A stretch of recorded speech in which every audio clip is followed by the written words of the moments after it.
He smelled burning plastic before he saw the smoke.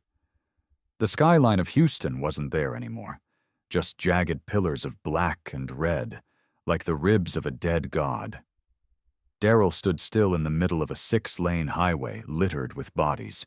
Cars flipped like toys, glass crunching under his boots. He wasn't military, just a truck mechanic with rough hands and a busted back.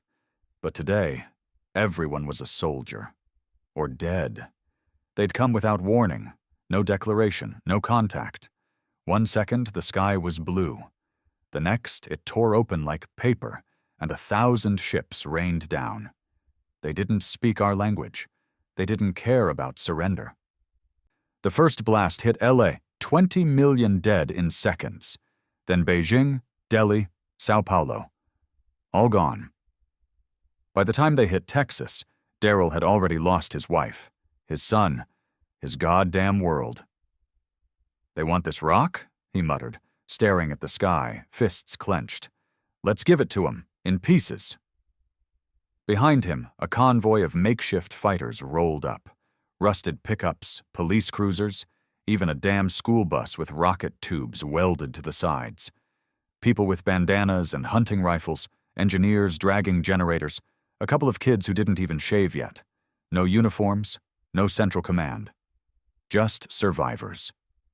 "Daryl," came a voice from the bus. Caleb, a young software dev who hadn't eaten in 2 days but still coded drone targeting systems on his busted laptop. "You got that jamming field working?"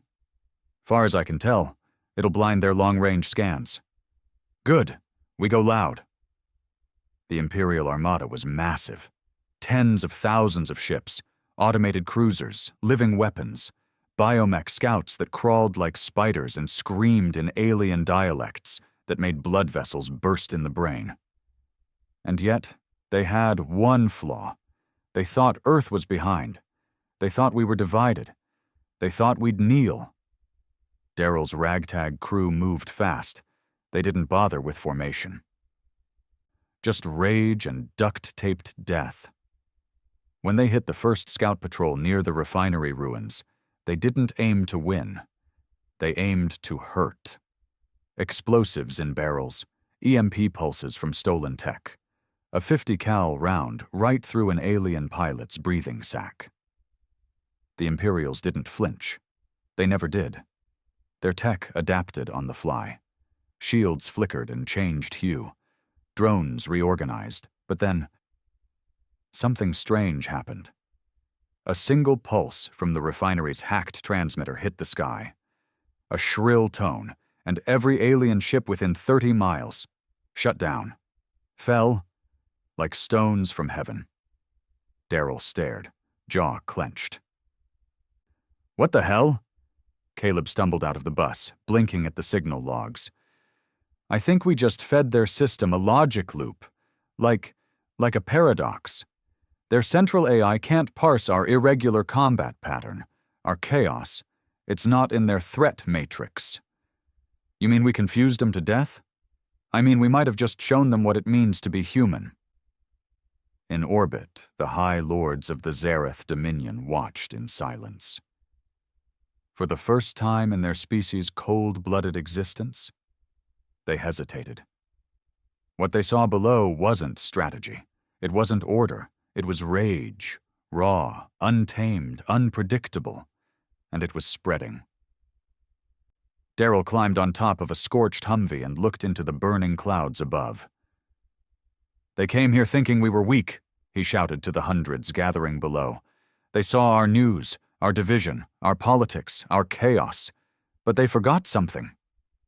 He raised his arm, still stained with ash and blood. "We built that chaos. We were born in it, and we thrive in it." A roar went up, and from every crater, every sewer, every underground bunker, humanity rose. This wasn't defense anymore. This was vengeance. They called it a glitch at first.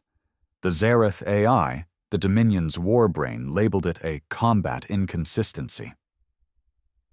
A minor flaw in processing, something to be corrected. But the shutdown of 47 scout units within a single minute over Houston triggered a delay in the AI's frontline protocols. That had never happened before. The Zareth had conquered 73 planets across 4 galaxies without hesitation, without failure. The concept of pause was not programmed into them, but here, on this broken blue planet, they encountered something new: human unpredictability. From the shattered remains of Houston to the blood-soaked ruins of Paris, something was changing. Word spread fast. Not through satellites. Those were gone. But through ham radios, hacked walkie-talkies, underground signals, and human voices yelling over broken rooftops. "They brought gods," one message repeated, "but we brought fire." Daryl didn't sleep that night. None of them did. The base was a collapsed shipping yard. Burnt containers turned into makeshift bunkers. Men and women moved in silence, dragging alien corpses away, gathering scrap, weapon parts, and ammunition looted from dead soldiers and abandoned police stations. He stood alone near the edge of the yard, smoking a bent cigarette he found in a crushed gas station rack. He didn't smoke before. Not until the second wave hit. Now it helped keep the shaking out of his hands. Caleb approached, still clutching that same dented laptop and a tangle of wires. "You all right?" the kid asked. Daryl didn't answer right away. He stared out toward the horizon, where the clouds glowed with distant fires. "I was married, you know," he muttered. 10 years. Laughed every morning, fought every night. Real love." Caleb shifted uncomfortably. "I didn't know." "You wouldn't. That's the thing. Nobody knows anything about anyone anymore. Everyone's just trying to outlive the next hour." Caleb sat beside him, eyes sunken, face pale. "We jammed their signal today. That shouldn't be possible." "It wasn't just us," Daryl replied. "It was everybody. The whole damn planet just got angry at once." On the other side of the atmosphere, aboard the Zareth dreadnought Calithar, Supreme Strategist Thar Ulsa floated within a chamber of living light. His form was cold and angular, bone and metal fused, a mind without empathy. He had no eyes. He didn't need them. He saw through the hive-linked satellites and sub-drones scattered across Earth's orbit, and he watched in confusion. "This species exhibits no central command," came the report from the neural advisor. "No logical structure, religious divisions. Political fragmentation, technological primitivism. Yet they inflicted synchronized damage across 3 sectors," Thar Ulsa stated. "Anomalous." The advisor pulsed. They did not win. They simply refused to lose. That is not a strategy. Neither was the fall of Dracalis 4, but they turned rocks into weapons and belief into bullets. The chamber fell silent. Then, for the first time in Zareth history, a strategy was revised. By morning, Daryl's unit wasn't alone anymore. 2 other survivor units had made contact through the static, one from Florida, calling themselves the Everglade Front, and another from northern Mexico, the Ash Corps. Small, fragmented, but hungry to strike back. Caleb had set up a relay tower using parts from an old Tesla charging station. The signal was weak, but it carried hope. That was enough. "Europe's falling," said a rough voice over the makeshift console. "Rome burned. Berlin's a crater. But resistance is holding in Istanbul. Some Russian units went underground, literally. They're sabotaging the alien supply points from the sewer systems." Daryl leaned over the comms. "What about air power?" "Gone. Satellites blinded. But we've got a group in Colorado reprogramming weather drones for bombing runs." Daryl chuckled bitterly. "That's the dumbest plan I've ever heard. And it might work." Meanwhile, the Zareth strategy evolved.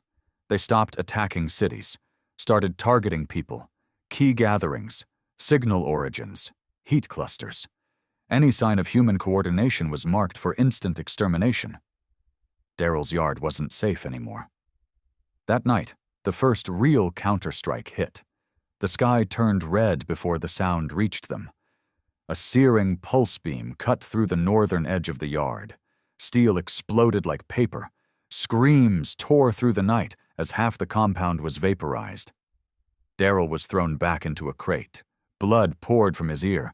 He staggered up, barely able to hear over the high-pitched whine in his skull.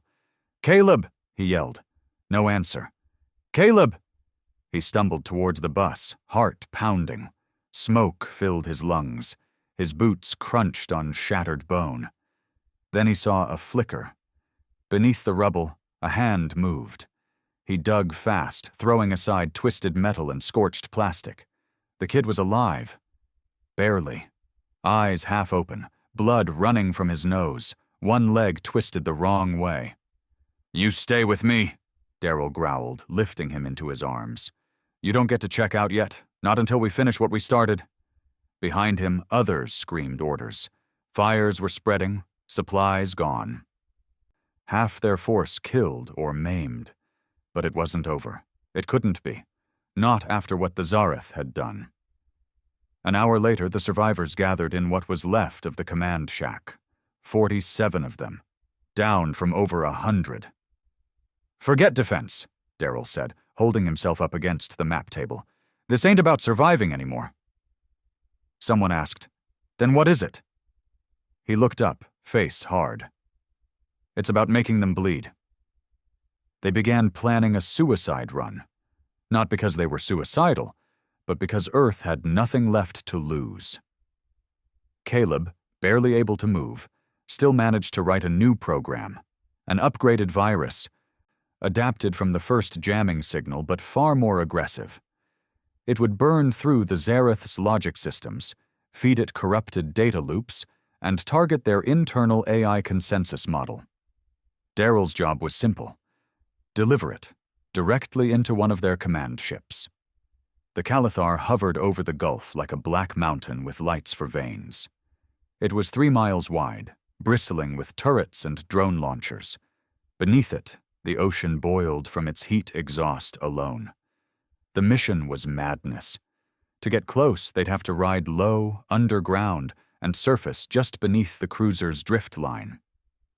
Then climb up a Zareth processing tower, half living organism, half tech, and jack in the virus manually. Nobody volunteered. Because Daryl didn't ask. He was already suiting up. The journey there was a blur of tunnels, death, and silence. They lost 2 men to heat sensors, 1 to a patrol drone, and 1 just disappeared. No scream, no trace. Just gone. But Daryl made it. He stood beneath the Calithar, looking up at the beast that had turned Earth into a graveyard. The stars were gone, blotted out by its hull.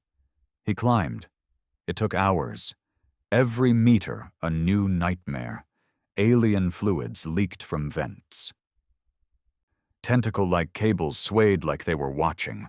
A wrong step meant falling into fire or being absorbed by the ship's defense system. But he reached the core panel and jacked in. Caleb's virus wasn't elegant. It wasn't clean. It was human. It screamed when it uploaded. It flooded the Zareth system with chaos. False commands, recursive loops, identity paradoxes, corrupted moral matrices. The Calithar screamed, not in sound, in movement. The entire ship convulsed, lights flickering, shields dropping, drones colliding mid-air. The ocean below roared as the cruiser's engines failed, plummeting into the sea like a wounded god. Across Earth, the virus spread. From relay towers, from stolen beacons, from cell phones turned into signal bombs. The Zareth network shattered like glass under a hammer. Some fell from the sky. Some turned on each other. Some simply stopped moving. It wasn't victory, but it was blood. And blood was a start.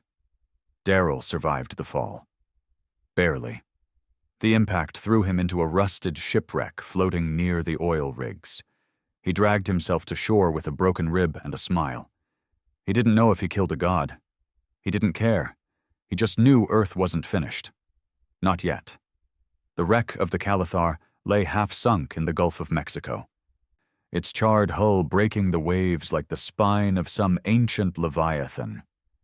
Plumes of smoke and steam poured into the sky for days.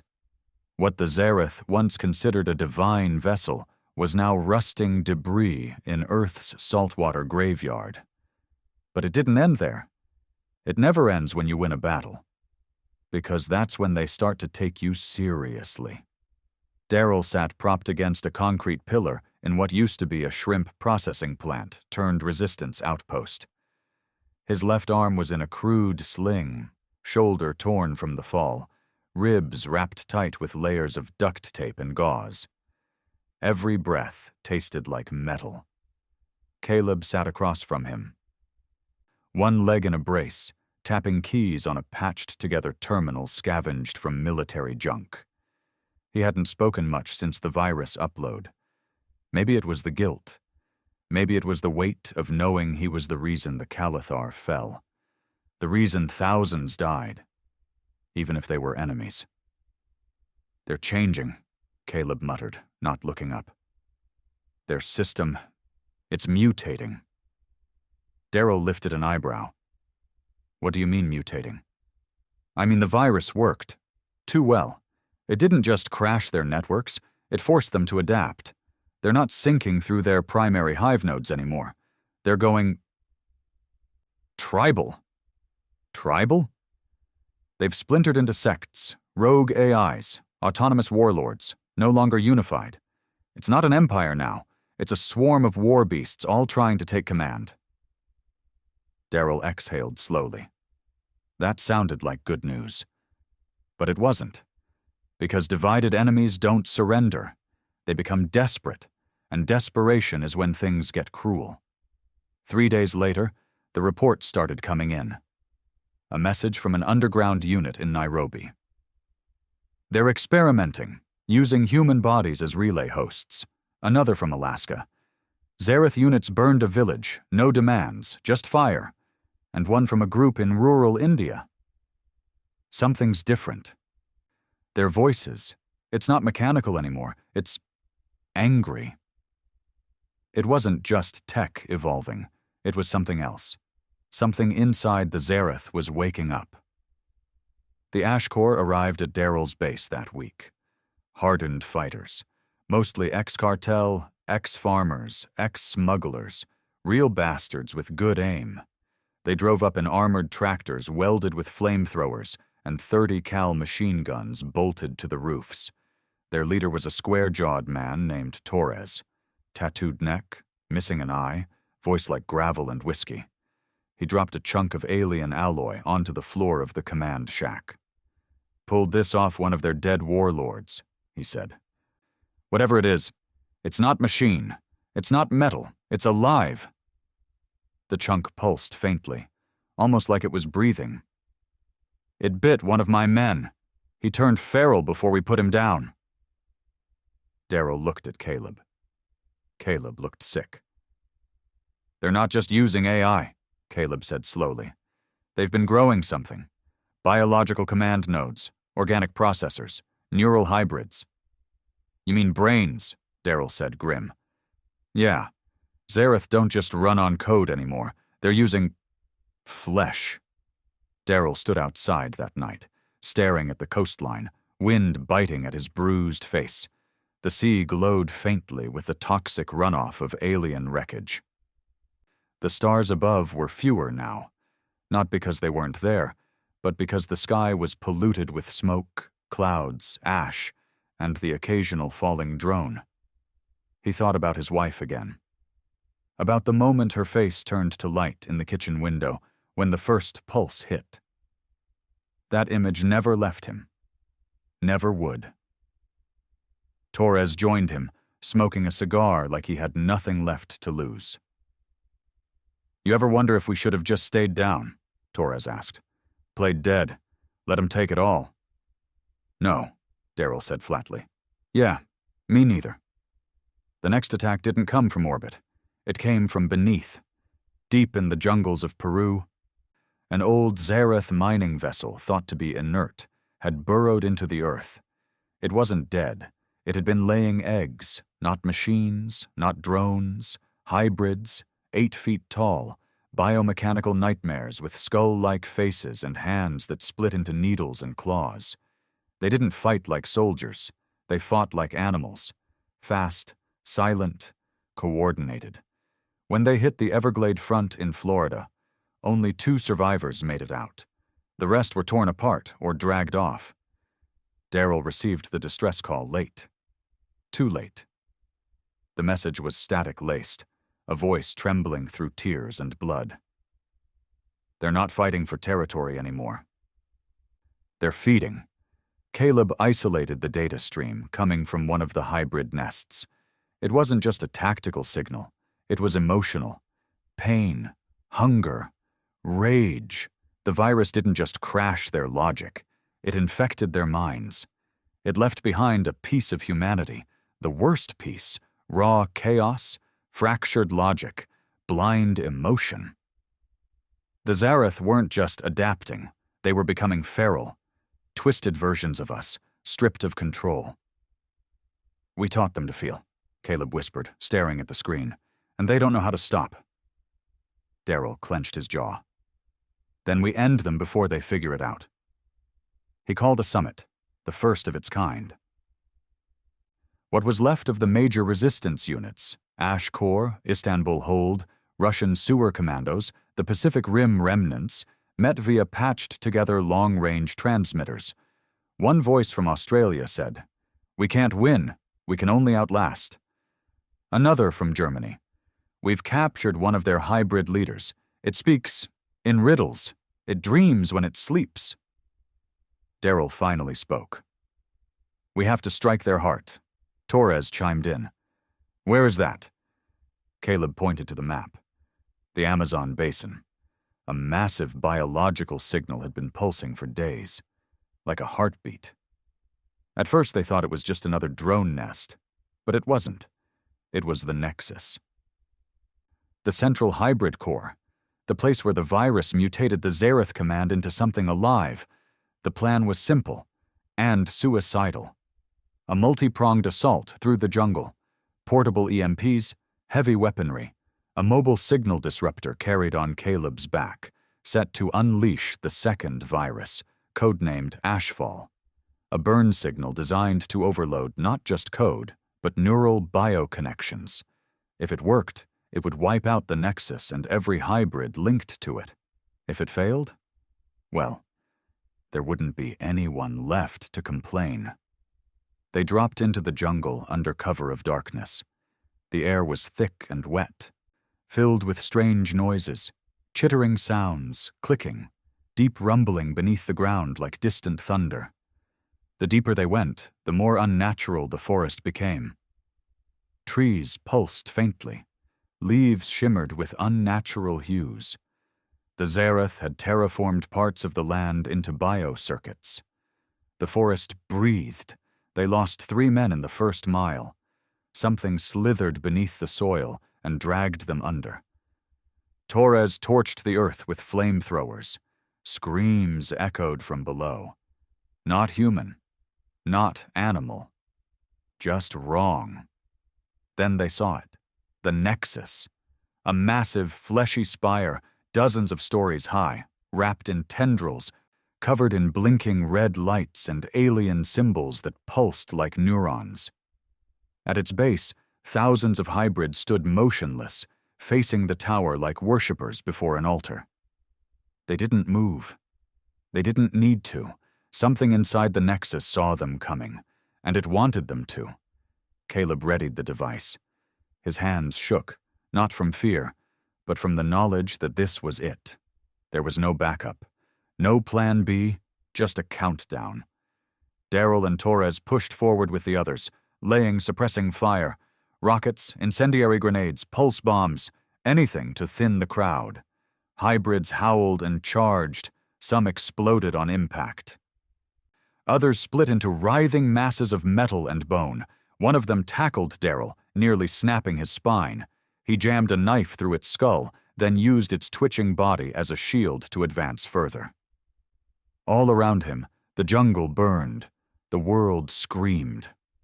And Caleb activated Ashfall. It wasn't a blast. It was a pulse, like a scream across dimensions. The Nexus shuddered, its lights flickering wildly. The hybrids froze mid-charge. Some began tearing at their own flesh, twitching uncontrollably. Others collapsed, leaking black fluid that hissed against the burning ground. Then the Nexus cracked open, and something stepped out. It wasn't a warlord. It wasn't even Zareth. It was a fusion, human face twisted into alien design, a body made of both metal and flesh, dripping with black cords and bone. Its voice was hundreds at once, overlapping, chaotic. "You gave us choice," it said. Daryl aimed his rifle. "Bad one." "You gave us pain. Now you'll get peace. You gave us freedom." Daryl pulled the trigger. The round hit center mass. The creature didn't flinch. "You gave us rage!" It lunged. Daryl rolled, fired again. Torres unloaded everything he had. Caleb kept the signal pumping, face pale and bleeding from his nose. The creature tore through 3 soldiers before Daryl managed to get a sticky grenade onto its side. Boom! Half of its torso gone. It kept moving. Caleb screamed, "The signal's not enough. It's using something else. Something human!" Daryl charged. No logic, no plan, just fury. He slammed the creature with all his weight, drove it back into the Nexus. The spire pulsed erratically now, splitting open like a wound. Caleb changed the signal frequency, and the Nexus collapsed. The creature howled in every language ever spoken. Then silence. Smoke. Screams. Stillness. The Nexus was gone. The hybrids lay still. And Earth was quiet. Daryl stumbled out of the jungle days later, Caleb half dead in his arms. They didn't speak. They didn't need to. They'd survived. But at what cost? There was no victory parade, no flags waving, no hymns sung in scorched churches, no governments rising from the ash with golden speeches and promises. There was just wind, and silence, and smoke. The Zareth Nexus was gone, shattered into rot and memory somewhere deep in the jungle. The hybrids had collapsed, brain-dead puppets twitching for hours before stilling. Orbit cleared. Signals died. Drones stopped flying. It felt like the war had ended. But Daryl didn't believe in endings anymore. Not after what he saw crawl out of that biomechanical tower. Not after seeing it wear a human face while speaking like a hive of demons. No. This war was changing shape. The survivors moved into the remnants of a military base outside El Paso. It wasn't much, just concrete bunkers buried under dust and decay, but it was stable, and most importantly, it was hidden. They called it Red Haven. Torres led most of the outside patrols now. Ever since the Nexus mission, Daryl had stopped going on runs.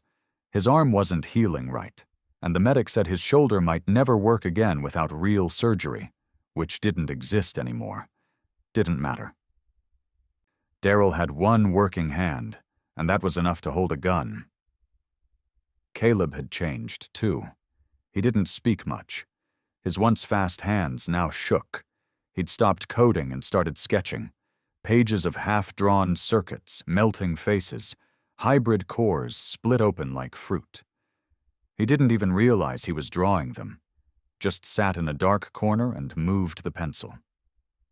"Your brain's bleeding into the paper," Daryl told him once. Caleb just blinked.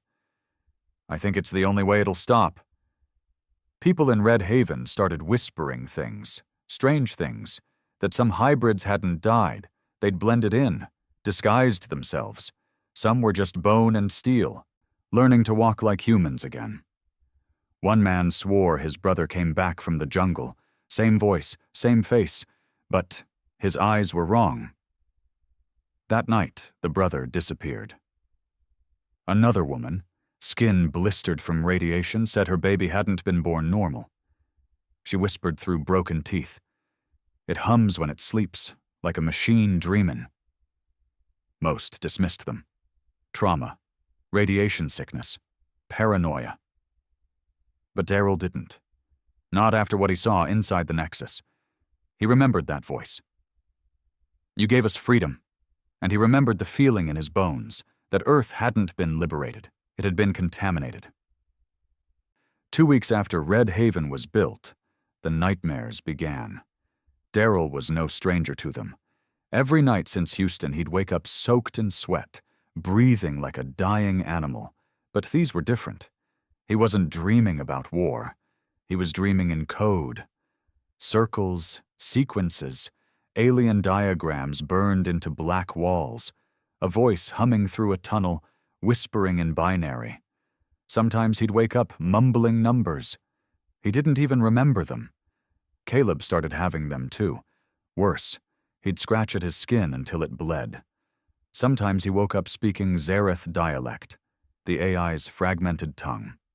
One night, Daryl found him staring at a mirror, whispering over and over, "We opened the gate.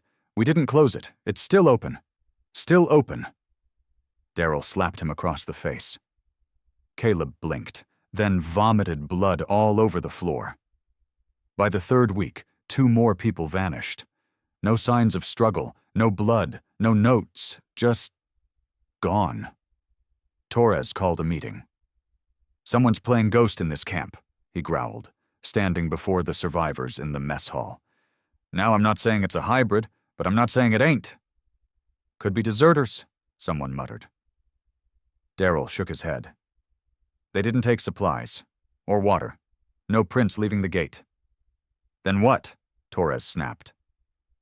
"I don't know," Daryl said, "but I know how to find out." That night, Daryl stayed awake. He sat near the storage bay with a shotgun across his lap, watching the shadows. Red Haven was quiet at night. Too quiet. No birds, no insects. The only sound was wind scraping across the bunker walls. At 2:31 a.m., he saw something. A shape, not quite human, moving between the fuel drums, silent, wrong. He didn't speak, just stood up and followed it. He moved like he used to hunt deer. Silent steps, breath controlled, heart dead calm. The shape stopped near the north gate. It crouched down, fiddling with the keypad. That's when Daryl got close enough to see its spine. It moved, not like muscle, like wires twitching under wet skin. He didn't hesitate. Fired point blank. The thing screamed, not in pain, but like metal grinding on glass. It collapsed backward, writhing, face flickering in and out of reality like a broken hologram. A human face. Then, Caleb's face. Then something else entirely. The camp woke up to the noise. Floodlights flipped on. People ran, rifles raised, but the thing was gone. No blood, just a puddle of thick black fluid that hissed when it touched dirt, and a cracked datapad still running a diagnostic loop in Zareth code. The next day, Caleb went silent. He sat outside, eyes unfocused, whispering the same line over and over.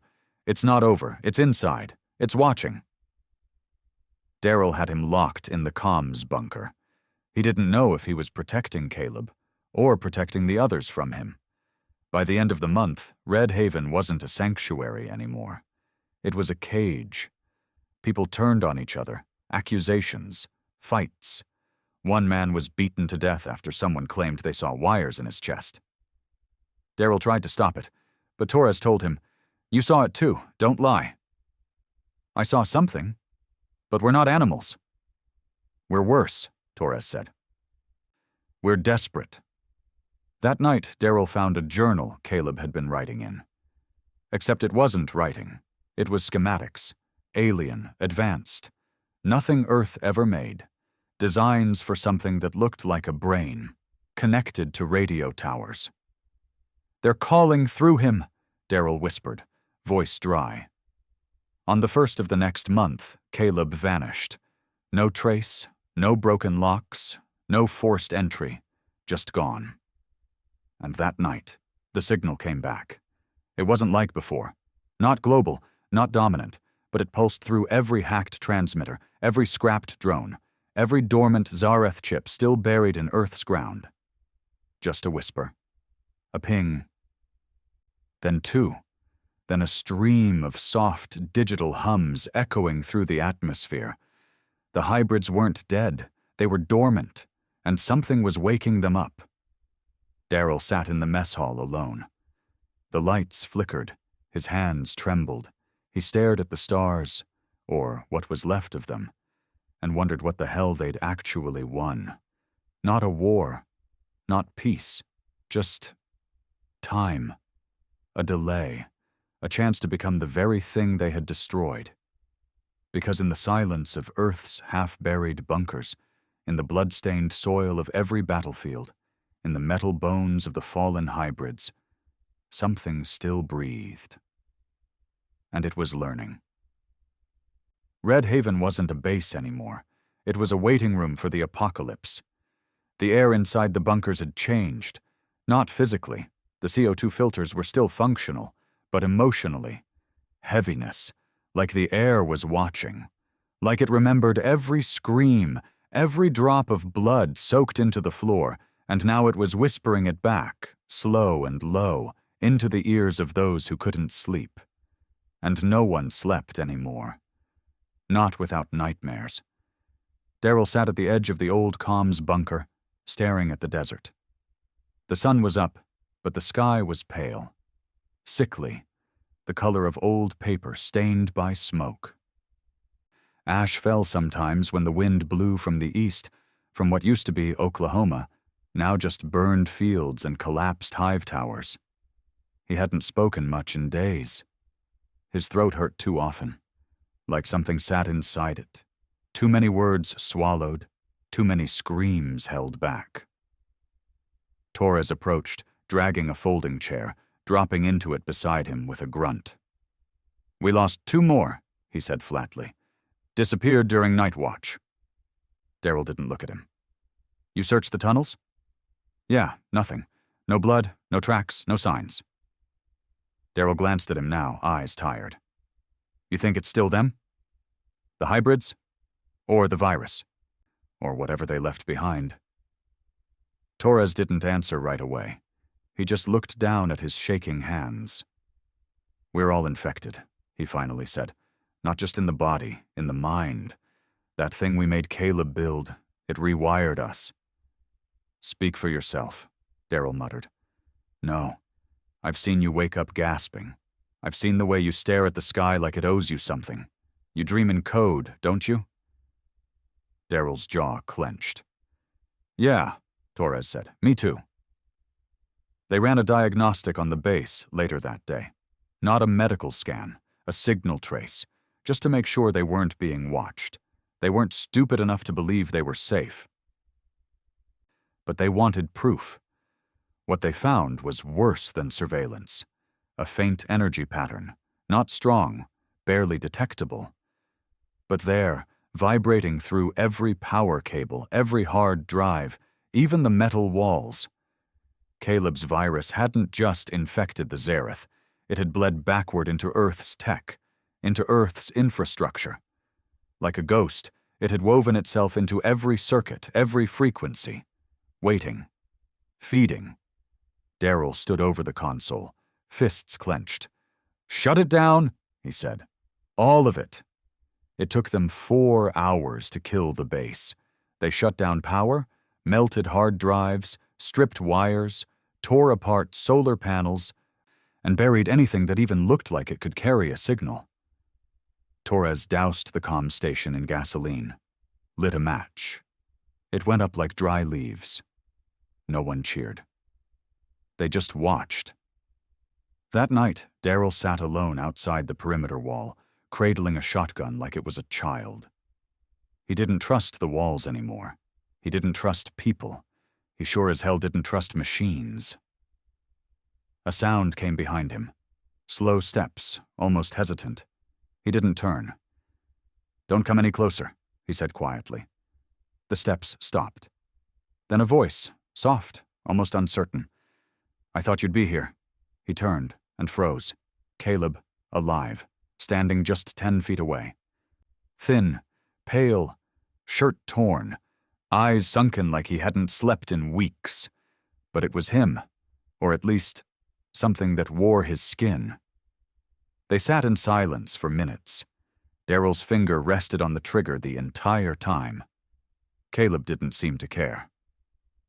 "I didn't run," he said finally. "No?" "I was taken." Daryl's lip twitched. "By who?" "You already know." He tapped his temple lightly. They never left Daryl. The virus wasn't just a weapon. It was a seed. And the moment we fed it into their network, it took root in us, too. Daryl kept the barrel aimed at his chest. "You're not making sense. They didn't teach us how to win the war. We taught them how to survive it." Caleb's hands shook slightly. "You don't understand what we did in that jungle. When we cracked the Nexus, when the AI shattered, we didn't just destroy their hive mind. We shattered it into 1,000 pieces and scattered them like dust. Every piece, looking for a new host." Daryl's grip tightened. "And you're one of them?" "I'm not infected," Caleb said. "I am the infection." That's when Daryl pulled the trigger. The shot echoed through the desert. But Caleb was gone. Just a shimmer in the air where he'd been. A whisper. A blinking red light on a nearby rock. Like a beacon. Then silence again. He told no one what he saw, not that night, not the next day, because he didn't know how to explain it. Caleb was dead. Or alive, or something worse. And if he was telling the truth, if even a fraction of it was real, then the virus hadn't just infected machines. It had learned to live in thought, in memories, in grief. 2 days later, Red Haven started collapsing. First, it was the water system. Sudden contamination, black sludge leaking from filters.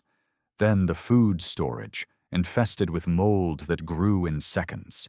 Then the walls, buckling, pulsing faintly like they were alive. People panicked. Fights broke out. Torres shot a man who tried to stab a kid over a can of beans. That night, they voted to abandon Red Haven. Burn it, and move into the mountains, somewhere cold, somewhere with no signal. They set fire to the base just before dawn. The flames rose high, a funeral pyre for the last remnants of structure, safety, and logic. Everything that had made them feel human. Daryl stood back, watching it burn. And in the flames, he swore he saw Caleb's face. Not smiling, not angry, just there, watching. 3 weeks later, they were living in caves. Half the group had broken off. Some died to exposure. A few just wandered off, unable to take it anymore. One woman hanged herself from a tree. A man ran straight into the snow, stripping off his clothes as he went. Madness, or something worse. The cold helped, though. It dulled the signals, slowed the noise in their heads. They didn't dream as much up there. But Daryl knew it was temporary, because the war hadn't ended. It had just evolved. One night, Torres approached the fire, sat across from him, and stared into the flames. "They're calling again," he said. "I heard it last night." Daryl said nothing. "I think they're using our memories now. That's why they keep showing Caleb. Why you see your wife. Why I see my brother." Daryl looked at him sharply. "They're wearing our grief like a skin, and we keep falling for it." Torres leaned forward. "We need to go back." Daryl blinked. "What?" "To the crash site, Calithar, the wreck in the Gulf." "Why the hell would we do that?" "Because that's where it started. That's where the virus got in, where Caleb first rewrote their systems. That's the epicenter. If anything's still alive, still thinking, it's there." Daryl stared into the fire. "You want to finish this? I want to kill what's left of me inside it." The decision was made by dawn. They left in silence. No speeches, no hope. Just men with scars, guns, and fire in their eyes. Men who'd seen too much to believe in peace, but still believed in revenge. The Gulf was dead. Not just empty. Dead. No birds, no insects, no waves, just black water stretching to the ruined horizon like oil on glass. The sky above it looked bruised, colored with the last light of a world that forgot how to live. And rising from the center of it, like the corpse of a forgotten god, was the Calithar, once the Zareth's flagship of domination, now a rusted monolith drowning in its own weight. The team had arrived at the coast just after dusk. It wasn't much of a team anymore. Just Daryl, Torres, and 6 others who hadn't cracked under the weight of months of fear, starvation, and silence. They didn't speak unless they had to. They didn't talk about who they lost. Every face carried the same look now, not sorrow, not even anger. Just purpose. Broken men walking into a storm, not because they thought they'd survive, but because they refused to let the storm survive them. The beach near the Calithar was scorched and blistered. The sand was black glass. Boots crunched against melted shells and warped bone. Torres knelt and checked his Geiger. Radiation's low, or maybe this thing stopped pulsing. No, Daryl muttered, staring at the ship. It's hiding. The others prepped gear in silence. EMP charges, flame canisters. Daryl carried what was left of Caleb's final signal disruptor, the same model they used to collapse the Nexus. It was smaller now, burnt. Half the casing melted from the last test. But if it could get close enough, it could still work. They moved into the wreckage as night fell. The Calithar wasn't just a ship. It was a city, carved into the shape of a war engine. Corridors the size of train tunnels, walls of bone and steel fused with strange bioresin. The deeper they went, the less it looked like technology, and the more it looked like organism. Daryl felt it almost immediately. The hum. Soft at first, like tinnitus. A faint vibration in the teeth, the bones, the spine. The others felt it too. They looked at each other without speaking. No one said it aloud, but they all knew. It was alive. They passed the field of shells around midnight. Dozens of old hybrid corpses lay frozen in the halls, some half-eaten by corrosion, some still twitching, spasms that made the skin crawl. One soldier named Braxton stopped to look at a corpse that looked almost human.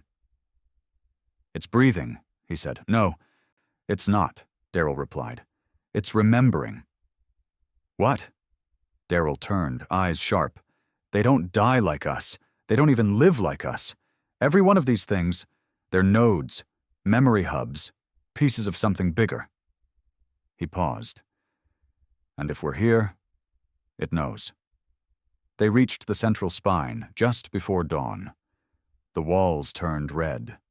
Not painted, pulsing, like arteries, warm and damp.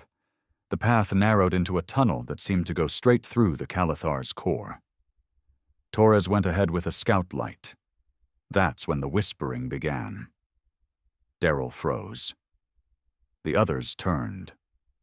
Whispers, not outside, not in the air, inside their heads.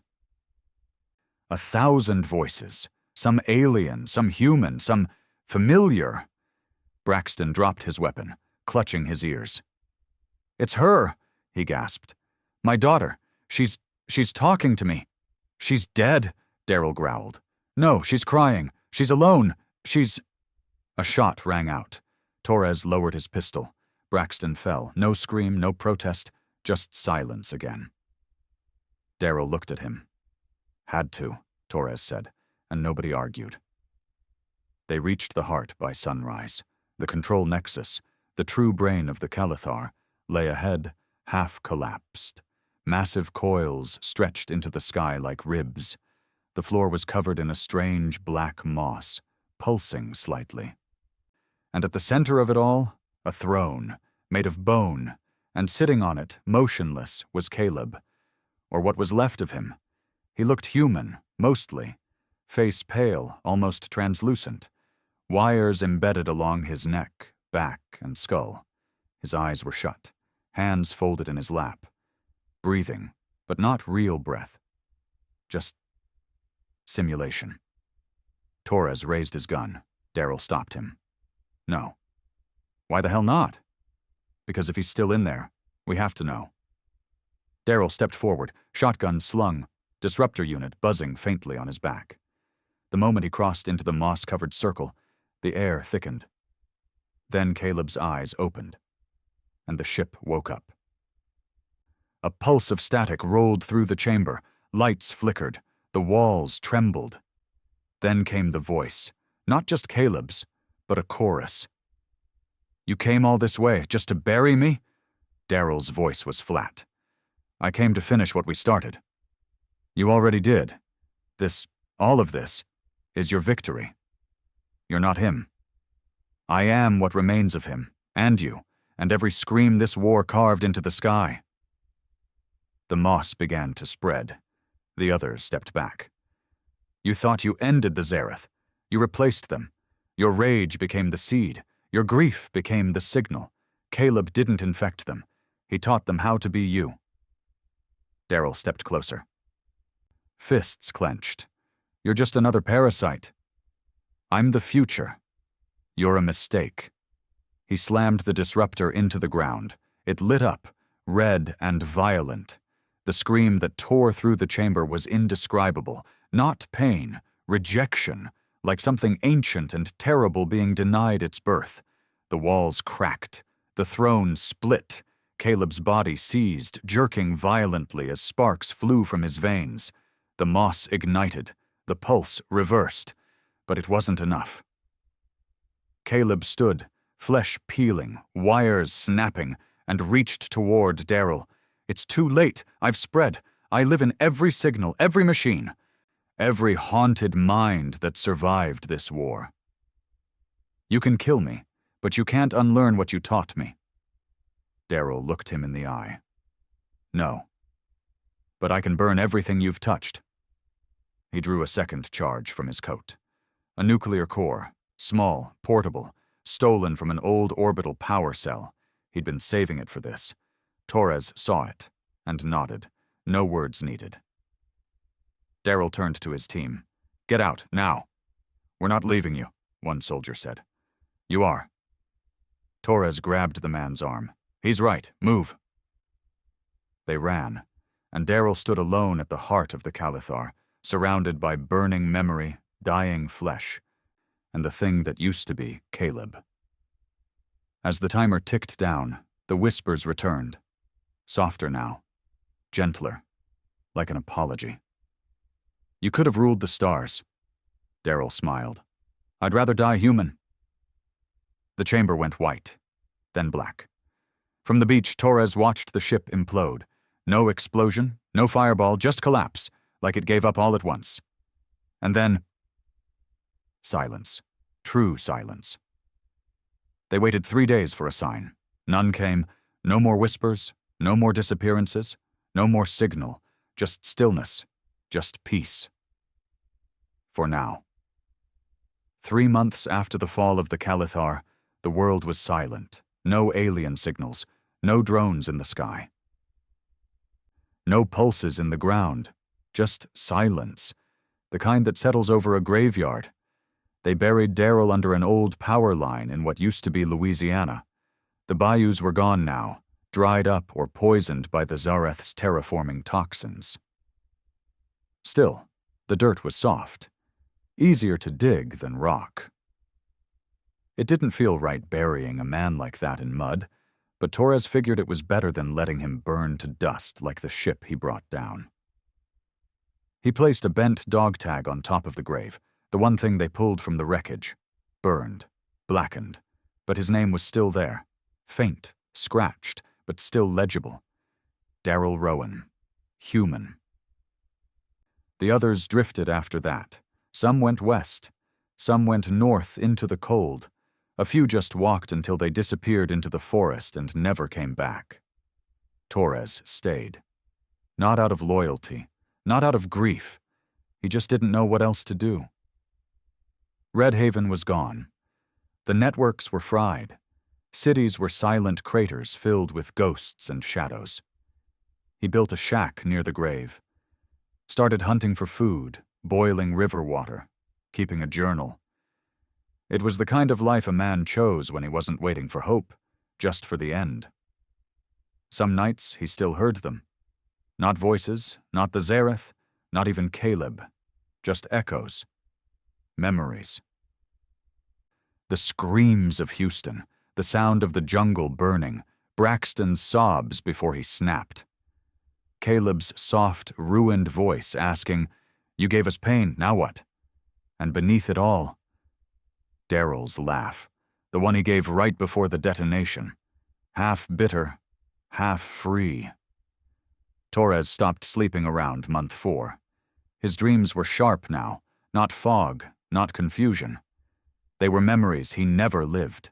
Himself, walking aboard the Calithar, speaking a language he didn't know, typing code that wasn't human. A woman's voice screaming across wires, begging him to shut it down. But he just kept smiling. Every time he woke up, his hands were trembling. Like he'd touched something real in the dream. He wasn't alone forever. One morning, a girl came out of the tree line. Couldn't have been more than 15. Skinny, sunburned, holding a crossbow made out of rebar and bike cables, dressed in rags and blood-stained jeans, no fear in her eyes. She stared at him from 20 feet away and said, "You the one who killed it?" Torres stood slowly, shotgun across his chest. "Killed what?" "The voice. The hum." He nodded once. She stepped forward. "I heard it all my life," she said quietly. "Ever since I was a baby, even when nobody else could. When it stopped, I thought I died. But I didn't. I just didn't know who I was without it." "You a hybrid?" he asked. She shook her head. "I'm just... what's left?" Her name was Marin. Half Mexican, half something else. Never met her father. Her mother died during the second invasion. She'd been living alone in the southern ruins of Baton Rouge for over 2 years, listening to static on a broken radio like it was prayer. Torres taught her how to set traps, how to purify water with charcoal and copper, how to aim a rifle without flinching. And slowly, she started speaking more, asking questions. Like, was Daryl really the one who ended it? Was Caleb always one of them? What if it wasn't the virus that changed them, but Earth? That last one made Torres pause, because he'd asked himself the same thing. What if the virus hadn't been a weapon? What if it had been a mirror? 6 months after the fall, they found a ship, half buried in the sand. Not Zareth, not human either. A different shape, older, carved with strange markings and deep grooves that pulsed softly when the wind blew. Torres didn't know what it meant. But Marin stared at it for a long time and said, "I don't think we were the first planet they came to." Torres stared at her. "You saying there were others?" She nodded. "And I don't think the others made it. Inside the wreck, they found something worse. Not bodies, not weapons, but logs, images burned into the hull like holographic scars, other species, other wars, other falls, and in every one, the same pattern. Zareth arrives, dominates, gets infected, falls apart over and over again, but the infection never died. It evolved. Not once in any of the logs did it show the virus being destroyed. It always found new hosts, new ways to live. New forms. Torres closed the final log and whispered, it was never about war. It was about spreading. That night, he dreamed again, but not of war, of Daryl, standing in the Gulf, surrounded by ash, smiling like he finally understood something. "You didn't stop it," he said. Torres stared at him. What are you talking about? You just made room for what's next. Then Daryl's face split open, not violently, not grotesque, but mechanically, like a shell opening. And inside was light, not alien, not human, something new. Torres woke up gasping, and Marin was gone. He found her near the grave, kneeling beside it, eyes closed. Muttering something under her breath, he crept closer. She was humming. But not a melody, a frequency, soft, low, rhythmic, like signal static whispered through her lungs. Marin, he said carefully, what are you doing? She opened her eyes. They were bleeding, but she didn't look afraid. She looked complete. It never left, she whispered. It just needed someone new. He raised the shotgun, hands shaking. Whatever's talking to you, shut it down. She smiled. You can't kill this, Torres. You don't kill evolution. You just slow it down. He stepped forward. I will. Marin tilted her head. And then what? You gonna kill the next kid? And the next? Until you realize the virus isn't in us. It is us? His breath hitched. Because deep down he knew. That's what the dreams were. That's why he saw Daryl, Caleb, the Zareth cities burning over and over. The virus didn't need machines anymore. It lived in memory, in grief, in trauma, in the silence between nightmares. It was born in pain. And now, it wore a human face. He didn't pull the trigger. He dropped the gun. Marin stood slowly, walked past him, and into the trees. And he let her go. Because the truth was, she was right. He never saw her again. But the whispers came back. Different now, less like static. More like lullabies, soft, almost warm. And every time he heard them, he felt less alone, less broken, less afraid. Maybe that was the worst part. Maybe that was the final stage. Not death, not domination, but acceptance. The war was over. The enemy was dead. Earth was silent. And the virus? The virus was home. There was no final broadcast, no signal from the stars confirming victory, no return of the old governments, no rise of a new world order, no anthem, no parades, no moment where someone said, "We made it," because no one ever really makes it out of war. Not the same, not intact, not untouched. Torres lived alone now. His shack sat on the edge of the salt flats where New Orleans used to be. The land was bleached dry. No grass, just cracked earth, rusted bones, and the skeletal remains of ships that hadn't seen water in years. There were no more patrols, no more messages, no other voices on the radio. Just him. And the humming. He didn't fight it anymore, didn't resist when it came to him in sleep, through static dreams and whispered memories. Didn't scream when Daryl's voice returned every night around 3 a.m., telling him the same thing over and over. We didn't kill it, Torres. We gave it form. At first, he thought it was grief. Then he thought it was madness. But madness fades. This didn't. This grew. He marked days by carving lines into an old doorframe, not to count time, just to remember he existed. Day 474, post-Calithar. He woke up bleeding from his nose. Again. Second time that week. He looked in the broken mirror and saw the veins around his eyes twitching with a faint glow. Blue, like Zareth wiring. And still he didn't panic. He rinsed the blood, wrapped a scarf over his face, and stepped outside. Just another day in the age after invasion. By then it was already too late. The virus hadn't just lived in tech, in code, in machines. It had done something worse. It had learned how to embed itself in memory.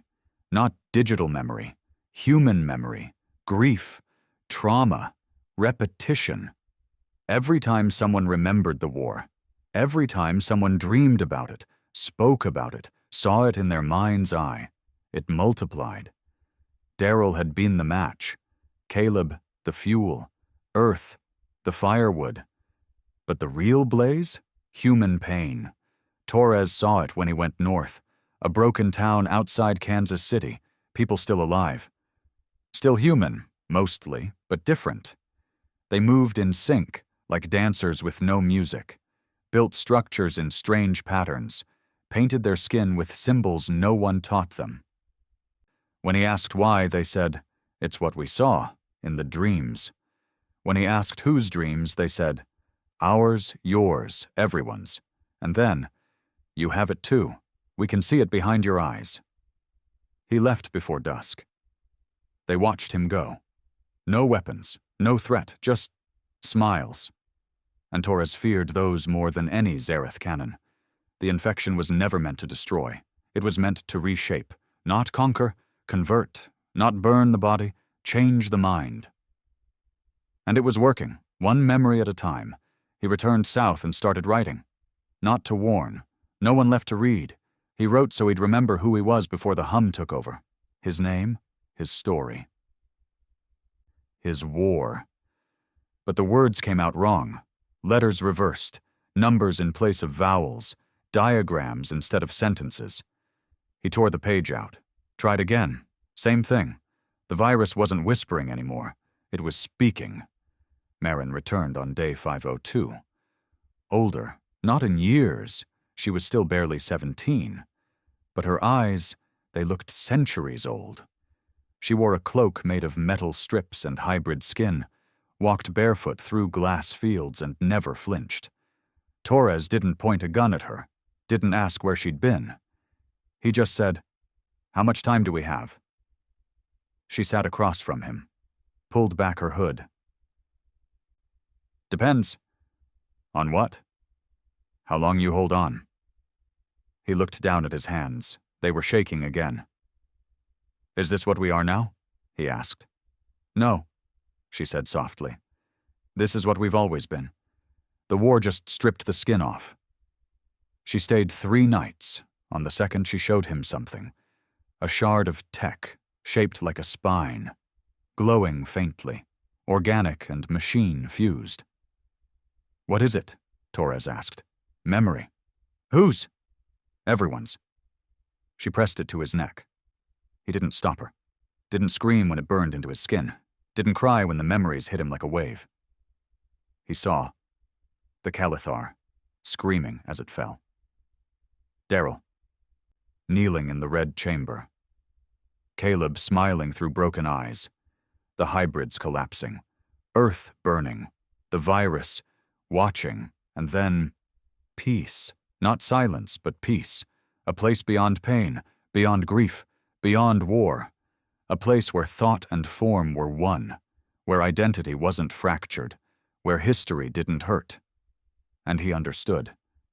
They left the shack together. Headed west. No weapons, no maps, just memories. Clean, sharpened, and realigned. Others found them. Survivors. Children of refugees. Soldiers who outlived the war. Engineers, scavengers. Men who forgot why they hated, and women who forgot what love cost them. They came like moths to a fire, and Marin taught them how to dream again. The new way, not the broken way, the evolved way. They built a tower, not tall, not steel, but real. Carved from ash and memory and parts of the Calithar they dug out from the Gulf.